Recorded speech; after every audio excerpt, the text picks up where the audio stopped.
Halo, selamat datang kembali di Jawab Det ini. Kita semua pasti mengenal Borobudur. Itu adalah salah satu keajaiban dunia. Mahakarya arsitektur Buddha yang megah. Yang katanya dibangun oleh dinasti Shailendra sekitar abad ke-8. Ini adalah narasi resmi yang diajarkan di sekolah. Narasi yang sudah kita telan selama puluhan tahun. Tapi, bagaimana jika saya katakan bahwa narasi itu mungkin terlalu sederhana, terlalu nyaman? Bagaimana jika Borobudur, candi yang kita kenal, sebenarnya adalah sebuah mesin batu purba, sebuah observatorium raksasa, atau bahkan sisa peninggalan peradaban yang jauh lebih tua dari yang kita bayangkan? Mari kita mulai dengan kejanggalan yang paling nyata. Arsitekturnya, bandingkan Borobudur dengan candi Hindu atau Buddha lain di Jawa. Biasanya, sebuah candi berfungsi sebagai rumah dewa atau tempat ritual. Mereka memiliki bilik atau ruangan di dalamnya, altar, dan arca besar. Di tengah Borobudur tidak ada. Bangunan ini adalah masa batu yang masif, lebih menyerupai bukit buatan atau piramida berundak. Struktur ini tidak memiliki ruang bilik internal. Anda hanya bisa berjalan mengelilinginya, naik ke atas.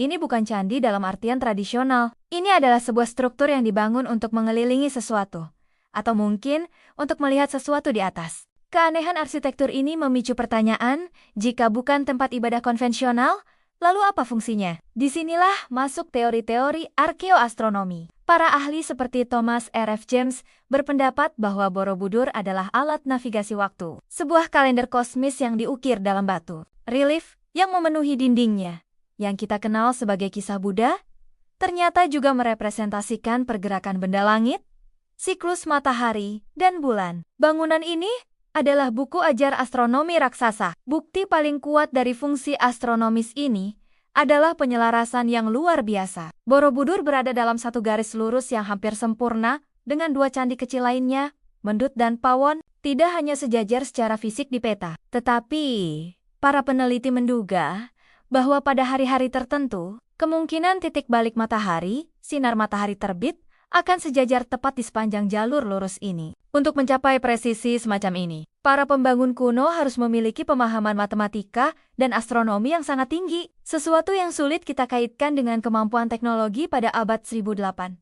Namun, misteri Borobudur tidak berhenti pada fungsinya, tetapi juga pada asal-usulnya. Sejarah resmi menyebut dinasti Shailendra sebagai pembangunnya. Tapi, anehnya, kita hampir tidak menemukan catatan sejarah, prasasti, atau laporan dagang yang mendokumentasikan proyek konstruksi raksasa ini. Pembangunan Borobudur akan setara dengan proyek konstruksi terbesar di dunia saat itu. Tidak masuk akal jika proyek sebesar ini tidak tercatat dalam sejarah. Inilah yang memunculkan hipotesis bahwa Shailendra mungkin bukan pembuat aslinya, melainkan hanya penyewa terakhir. Bayangkan Borobudur sebagai piramida kuno yang sudah ada, mungkin telah terkubur oleh abu gunung berapi selama ribuan tahun. Dinasti Shailendra menemukannya, menggali puing-puing, dan kemudian menambahkan lapisan baru, yaitu relief-relief. Buddha yang kita kagumi seperti membungkus kue lama dengan plastik baru. Ini menjelaskan mengapa ada anomali geologis dan struktur batuan yang berbeda di pondasi dasarnya. Seolah-olah ada bangunan purba yang terkubur di bawah Borobudur yang sekarang. Lebih jauh lagi,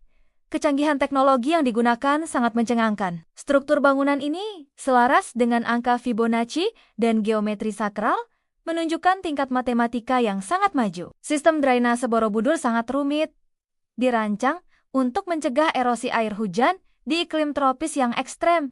Ini adalah teknologi pengelolaan air yang canggih, yang sering kita anggap sebagai penemuan modern. Dan ini membawa kita pada teori yang paling fantastis, koneksi global. Beberapa peneliti, seperti Arisio Santos, bahkan mengaitkan Borobudur dengan peradaban hilang seperti Atlantis. Mereka mencatat kemiripan struktural Borobudur dengan zigurat di Mesopotamia atau piramida di Mesoamerika. Ini bukan kebetulan semata. Yang lebih mencengangkan, Borobudur terletak nyaris sejajar di garis lintang yang sama dengan siti-sites kuno penting lainnya di dunia, seperti Machu Picchu dan Angkor Wat. Apakah ini hanya kebetulan?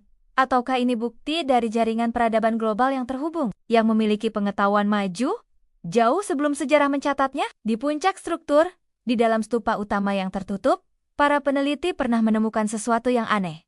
Ruang kosong. Dalam budaya megalitikum kuno, ruang hampa ini sering dianggap sebagai titik nol atau pusat energi. Ini adalah tempat di mana jiwa bangunan dikunci. Ruangan itu tidak berfungsi sebagai bilik ritual. Ia berfungsi sebagai pusat energi metafisik. Jadi, ketika Anda mengunjungi Borobudur berikutnya, berhentilah sejenak. Lihatlah, bukan hanya sebagai candi, tetapi sebagai sebuah misteri. Borobudur mungkin adalah bukti peradaban Nusantara yang sangat maju. Peradaban yang mampu memetakan bintang dan membangun kalender raksasa, namun jejaknya disederhanakan atau dikaburkan oleh kepentingan kolonial dan sejarah yang mapan. Borobudur bukan hanya situs nasional, ia mungkin adalah kunci untuk membuka pemahaman kita tentang sejarah manusia yang sebenarnya. Silakan tinggalkan pendapat Anda di kolom komentar. Apakah Borobudur benar-benar hanya sebuah candi? Terima kasih sudah menonton, dan sampai jumpa di video berikutnya.